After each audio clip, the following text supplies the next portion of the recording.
Berlin, en tant que capitale mondiale, ne pourra se comparer qu'à l'ancienne Égypte, à Babylone ou à Rome. Qu'est-ce que Londres, qu'est-ce que Paris à côté de cela? En 1941, Staline, le dirigeant de l'Union des républiques socialistes soviétiques, souhaite l'ouverture d'un nouveau front à l'ouest pour amenuiser la pression sur ses troupes, devenue la seule priorité des forces de l'Axe, soit l'Allemagne, l'Italie et le Japon. Les effectifs russes se fatiguaient rapidement, malgré l'aide en munitions et en armes en provenance de l'Amérique.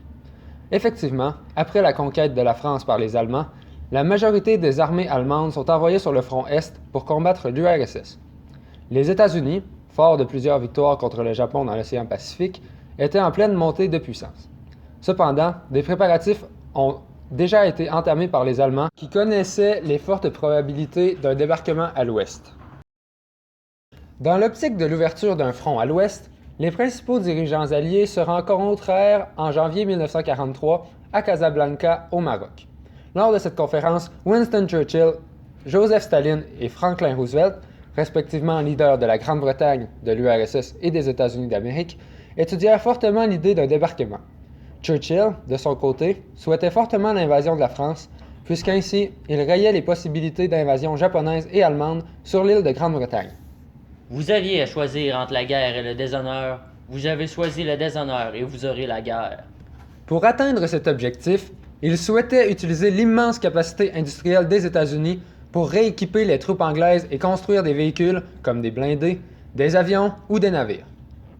Lors de cette conférence, on jeta les bases de ce qui allait devenir l'opération Overlord en créant le COSAC, soit le chef d'état-major du commandement suprême allié. Cette organisation avait pour but de définir le lieu du débarquement, de tirer des renseignements des différentes manœuvres en cours ou déjà effectuées, et de régler le problème de transport des troupes à travers l'Atlantique. Par contre, la décision finale du débarquement sera prise à Téhéran en novembre de la même année. On se basa, pour avoir des informations, sur l'opération Jubilee, qui est aussi connue sous le nom de Raid de Dieppe. Officiellement, cette opération avait pour but de reprendre possession d'une partie de la France sous forme de débarquement.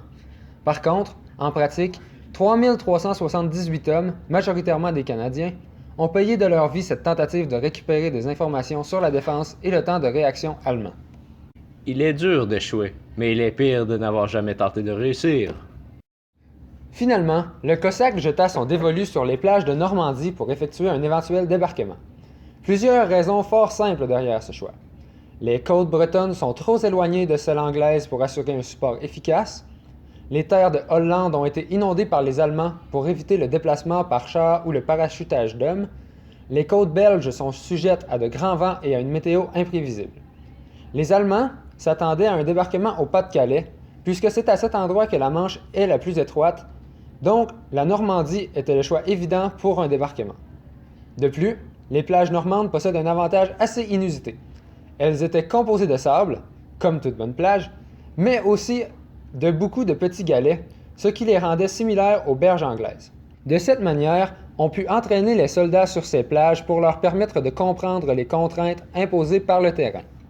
À partir du début 1944, tous les pays alliés envoyèrent des troupes en Grande-Bretagne pour atteindre le nombre d'hommes nécessaires pour mener à bien le type d'opération qu'est un débarquement.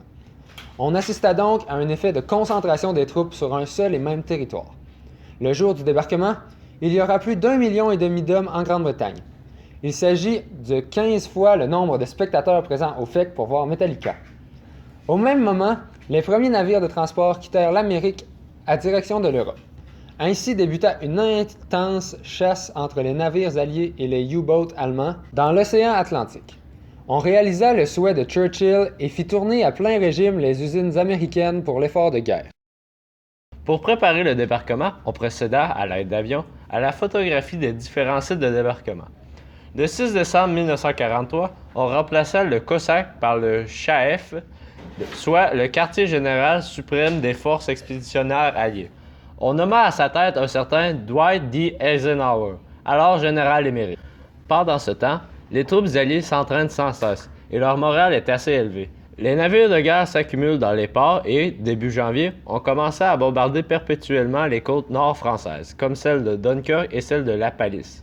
On lance aussi l'opération Fortitude, qui a pour but de désinformer les Allemands en stationnant des troupes en grand nombre à un seul endroit, pour leur faire croire un débarquement imminent à un endroit précis.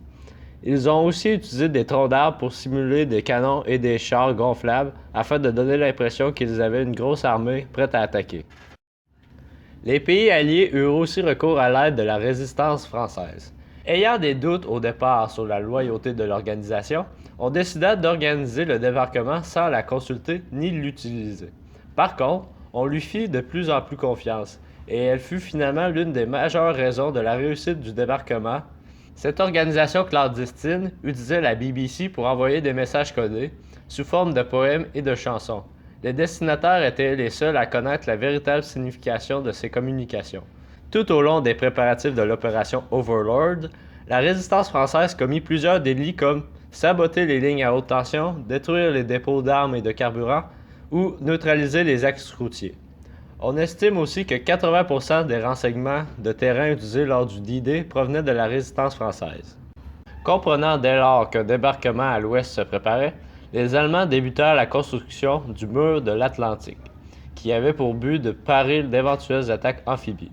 Cela comprend un mur de béton de plusieurs dizaines, voire centaines de kilomètres, avec des mines, des défenses pour empêcher les péniches de débarquer les soldats, des milliers de kilomètres de barbelés, des mitrailleuses, des lance-flammes, etc. On y installe des radars pour voir approcher les navires et les avions. Ce mur se renforce davantage face à l'Angleterre, soit la zone la plus sensible à un éventuel débarquement. À cet endroit, on installe des batteries de tir anti-navires. Le général Rommel, fort de son expérience de combat en Afrique du Nord, doute toutefois que le dispositif soit suffisant. Il fait donc inonder les prairies côtières pour prévenir l'atterrissage de parachutistes. Il sait que si les Alliés prennent solidement pied à terre, il sera presque impossible de les repousser à la mer. On fit venir plusieurs divisions blindées et un régiment de parachutistes pour épauler les soldats d'élite déjà sur les lieux.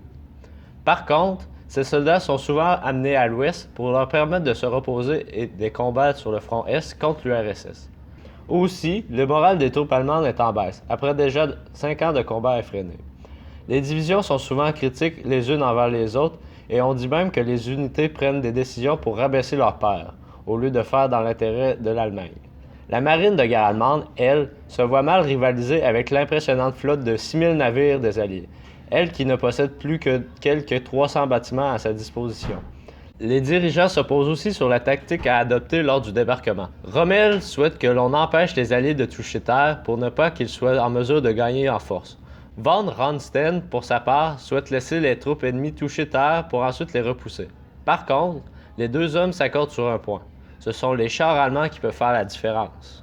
Avant le débarquement, plusieurs membres de la résistance s'engagèrent dans les camps de travail en Normandie pour introduire, par exemple, des bouts de sucre dans le béton du mur pour le rendre plus fragile. On fournit aussi aux Alliés une copie des plans du mur. Malgré la pression des Allemands qui tentaient d'éviter les soulèvements populaires dans les pays conquis, la résistance ne s'en laissait pas imposer. La seule chose que nous ayons à craindre est la crainte elle-même. Le jour du débarquement, le 6 juin 1944, la résistance française fut d'une aide extraordinaire pour nuire aux forces de l'Axe. On détruisit des chemins de fer et les sources de ravitaillement des Allemands pour aider les Alliés. On estime à 1000 le sabotage effectué par les membres de la résistance française la veille et le jour du débarquement. L'organisation continua de fournir des renseignements pour aider tout au long de la guerre. Cette organisation fut paradoxalement importante par son manque de revenus. Elle n'avait pas d'argent pour se financer et elle en a fait dépenser beaucoup aux Allemands ainsi que de l'énergie. En ce jour, où on estime que 20 500 personnes ont perdu la vie, autant Allemands qu'Alliés, sur les 172 000 employés, les zones de débarquement se situaient sur 5 plages différentes. Omaha et Utah, où les Américains ont fait face à la plus grande résistance, Gold, Juneau et Sword, où les Canadiens français et anglais ont courageusement bravé le feu ennemi. Lors des débarquements, les soldats sont soutenus par 325 navires de guerre et précédés de nombreux bombardements. On précéda le débarquement du largage de plusieurs centaines de parachutistes. On estime que sur les 18 000 parachutistes, plus de la moitié moururent ce jour-là. Ils furent d'une importance capitale en capturant divers objectifs comme des ponts. Environ 5 000 navires furent utilisés pour emmener les troupes et le matériel sur leur champ de bataille. On estime qu'il s'agit du plus grand armada de l'histoire. Omaha Beach sera la plage la plus difficile à prendre et les combats durèrent plus d'une demi-journée. Près du quart des pertes d'hommes alliés sont effectuées sur cette même plage. Il y a eu plus de 10 000 tonnes de bombes larguées sur la Normandie le 6 juin 1944. Dès le débarquement, les troupes avaient immédiatement besoin de matériel, comme des véhicules ou du carburant. C'est alors qu'entra en jeu l'opération Mulberry, qui consiste à construire 2 ports pièce par pièce pour permettre l'approvisionnement dans des zones profondes.